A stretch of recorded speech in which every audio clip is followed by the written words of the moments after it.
I believe that every American should have stable, dignified housing, healthcare, education, that the most very basic needs to sustain modern life should be guaranteed in a moral society. Mentors of mine were under a big pressure to minimize their femininity to make it. I'm not going to do that. That takes away my power. I'm not going to compromise who I am. We are fighting for an unapologetic movement for economic, social, and racial justice in the United States. I just hope that more people will ignore the fatalism of the argument that we are beyond repair. We are not beyond repair. We are never beyond repair.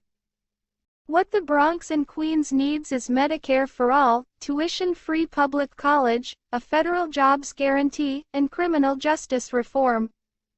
It's not just that I'm a woman of color running for office, it's the way that I ran, it's the way that my identity formed my methods.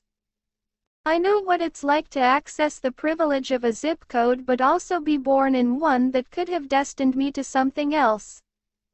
The only time we create any kind of substantive change is when we reach out to a disaffected electorate and inspire and motivate them to vote. We have a political culture of intimidation, of favoring, of patronage, and of fear, and that is no way for a community to be governed. I was born to a dad who was born in the South Bronx while the Bronx was burning, while landlords were committing arson to their own buildings. I knew that our community needed a very clear voice, and I think we deserved representation that rejected lobbyist funds and put our voters and our community first. People try to identify who is the most likely person to turn out, and what we did is that we changed who turns out, and that changes the whole electorate. I do think that we have to have a secure border. We need to make sure that people are, in fact, documented, but that doesn't mean that we threaten people's lives.